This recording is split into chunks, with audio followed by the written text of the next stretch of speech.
One of the things that you see so clearly right now is the media continuing to just cover in every possible way for the Biden administration. It truly is an incredible thing. So the Washington Post has a piece today. It is titled, Biden's low-key approach to storm wins praise, but courts risks. Now, you will have noticed that Ted Cruz was ripped up and down for not going and visiting Texas and handing out water bottles or something, instead going to Cancun. And I said, that's real bad optics, right? It is bad optics. Joe Biden has been completely absent, like really absent. He signed the emergency declaration, I believe, over the last 48 hours. Okay, and the take from the politics section at the Washington Post is that Biden is doing amazing. His low-key approach to storm wins praise, but courts risks. Democratic State Representative James Tallarico says the most he's heard of federal help in his area during the devastating winter storm is a FEMA water truck that apparently got stuck in ice. KP George, the top elected official in Fort Bend County, Texas, said federal officials have told him help is on the way, just not fast enough. We can't wait another 72 hours to get food and blankets and things like that, he said. And U.S. Representative Colin Allred, Democrat of Texas, said what would help most beyond an infusion of federal dollars is a visit from President Biden. This has been something like the dark ages here in Texas, Allred said. I mean, people are burning their furniture and their fences for warmth and heat. They're finding older folks literally frozen to death in their beds. When the president has toured, seen the damage, spoken to the people who are affected, I think that makes it a little bit hard to say, well, I'm sorry, you're going to be on your own.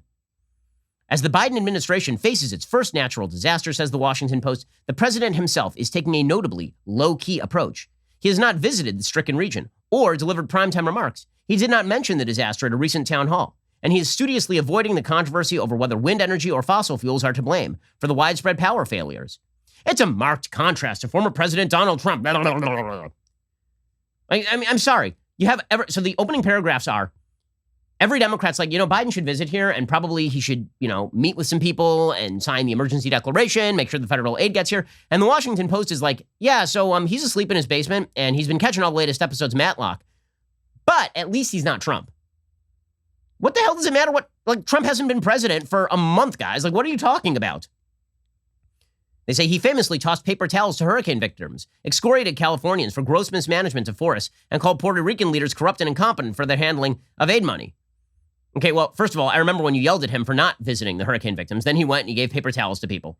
And then when he said that they mismanaged their forests in California, that's because they did. As far as the Puerto Rican leaders and their corruption and incompetence, they found millions of water bottles lying on the tarmacs in Puerto Rico in the aftermath of the hurricane. So, there's something to be said for at least part of that response.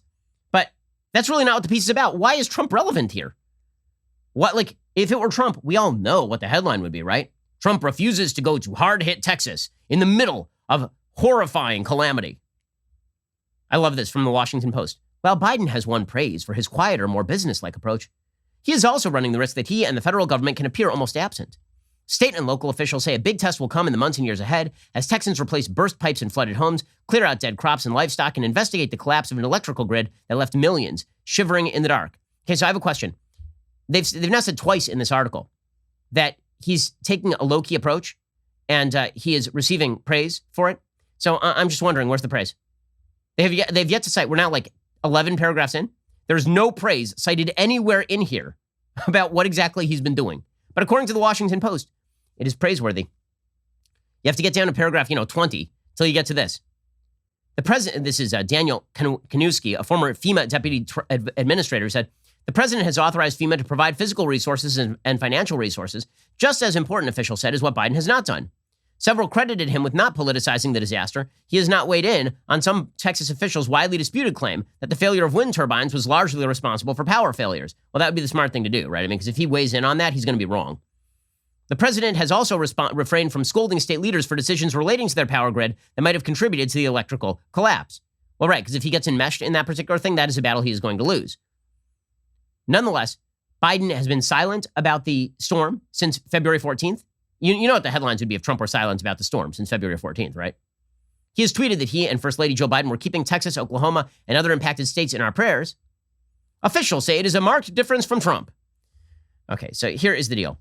No matter what Joe Biden does, the media will say it is the greatest thing. He wants to keep schools closed. It's the greatest thing. He's going to be really wishy-washy about the vaccines. Greatest thing. He's going to roll out the vaccines. Greatest thing. He's not going to mention what's going on in Texas. Amazing. He is going to mention what's happening in Texas. Unbelievably good.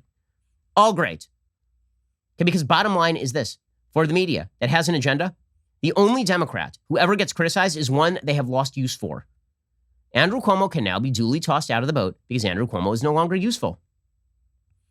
If you look at Biden, Biden is still useful. Maybe there will come a point where he's no longer useful. But for the media trying to generate a narrative, the only good Democrat is a Democrat who is useful. And when a Democrat becomes not useful, that's when you can report on him. You're allowed to report on Hunter Biden after the election. You're allowed to report on Andrew Cuomo after the election. You're allowed to do all sorts of these wonderful things as soon as the time for actually doing them when it would have made a difference is over. There's such a thing as a lie by omission. And when your media ignore major stories for a year in order to prop up certain politicians, and then as soon as those politicians become a liability, they immediately just stab them directly between the shoulder blades, at that point, you might start to distrust your institutional media. Amazing, amazing stuff. I hope you enjoyed that clip from The Ben Shapiro Show. If you did, go ahead and hit the subscribe button so you stay up to date on all of our future content.